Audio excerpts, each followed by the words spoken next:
Luke chapter 9.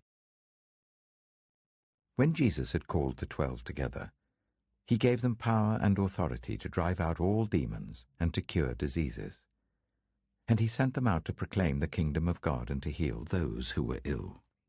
He told them, "Take nothing for the journey, no staff, no bag, no bread, no money, no extra shirt. Whatever house you enter, stay there until you leave that town. If people do not welcome you, leave their town and shake the dust off your feet as a testimony against them." So they set out and went from village to village, proclaiming the good news and healing people everywhere. Now Herod the Tetrarch heard about all that was going on, and he was perplexed, because some were saying that John had been raised from the dead, others that Elijah had appeared, and still others that one of the prophets of long ago had come back to life. But Herod said, "I beheaded John. Who then is this I hear such things about?" And he tried to see him. When the apostles returned, they reported to Jesus what they had done. Then he took them with him, and they withdrew by themselves to a town called Bethsaida. But the crowds learned about it and followed him. He welcomed them and spoke to them about the kingdom of God, and healed those who needed healing. Late in the afternoon, the 12 came to him and said, "Send the crowd away so that they can go to the surrounding villages and countryside and find food and lodging, because we are in a remote place here." He replied, "You give them something to eat."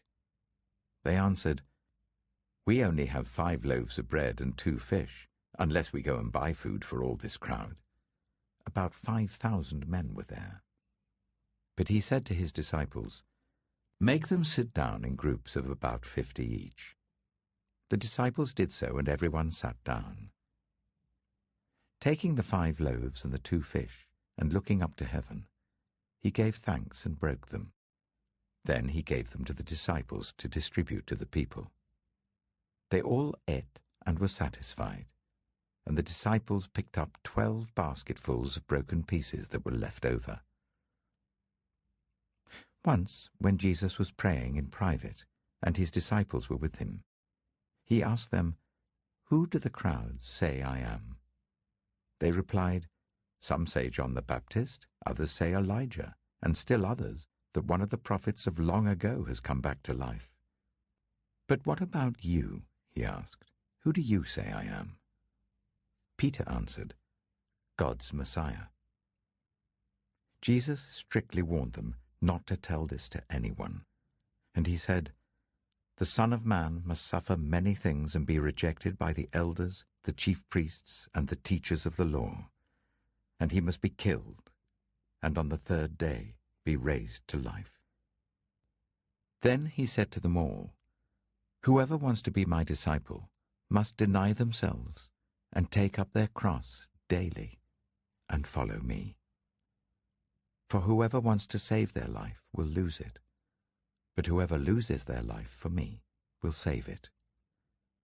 What good is it for someone to gain the whole world and yet lose or forfeit their very self? Whoever is ashamed of me and my words, the Son of Man will be ashamed of them when he comes in his glory and in the glory of the Father and of the holy angels. Truly I tell you, some who are standing here will not taste death before they see the kingdom of God." About 8 days after Jesus said this, he took Peter, John, and James with him and went up onto a mountain to pray.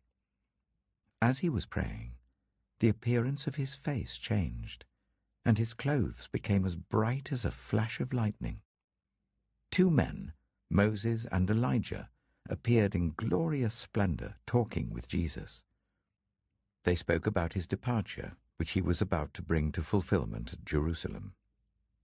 Peter and his companions were very sleepy, but when they became fully awake, they saw his glory and the 2 men standing with him. As the men were leaving Jesus, Peter said to him, "Master, it is good for us to be here. Let us put up 3 shelters, one for you, one for Moses, and one for Elijah." He did not know what he was saying. While he was speaking, a cloud appeared and covered them, and they were afraid as they entered the cloud. A voice came from the cloud, saying, "This is my Son whom I have chosen. Listen to him." When the voice had spoken, they found that Jesus was alone. The disciples kept this to themselves and did not tell anyone at that time what they had seen. The next day, when they came down from the mountain, a large crowd met him. A man in the crowd called out, "Teacher, I beg you to look at my son, for he is my only child. A spirit seizes him, and he suddenly screams. It throws him into convulsions, so that he foams at the mouth. It scarcely ever leaves him, and is destroying him. I begged your disciples to drive it out, but they could not." "You unbelieving and perverse generation," Jesus replied, "how long shall I stay with you and put up with you? Bring your son here." Even while the boy was coming, the demon threw him to the ground in a convulsion. But Jesus rebuked the impure spirit, healed the boy, and gave him back to his father. And they were all amazed at the greatness of God. While everyone was marveling at all that Jesus did, he said to his disciples, "Listen carefully to what I'm about to tell you. The Son of Man is going to be delivered into the hands of men." But they did not understand what this meant. It was hidden from them, so that they did not grasp it, and they were afraid to ask him about it. An argument started among the disciples as to which of them would be the greatest. Jesus, knowing their thoughts, took a little child and made him stand beside him. Then he said to them, "Whoever welcomes this little child in my name welcomes me, and whoever welcomes me welcomes the one who sent me. For it is the one who is least among you all who is the greatest." "Master," said John, "we saw someone driving out demons in your name, and we tried to stop him because he's not one of us." "Do not stop him," Jesus said, "for whoever is not against you is for you." As the time approached for him to be taken up to heaven, Jesus resolutely set out for Jerusalem. And he sent messengers on ahead who went into a Samaritan village to get things ready for him. But the people there did not welcome him, because he was heading for Jerusalem. When the disciples, James and John, saw this, they asked, "Lord, do you want us to call fire down from heaven to destroy them?" But Jesus turned and rebuked them. Then he and his disciples went to another village. As they were walking along the road, a man said to him, "I will follow you wherever you go." Jesus replied, "Foxes have dens and birds have nests, but the Son of Man has nowhere to lay his head." He said to another man, "Follow me."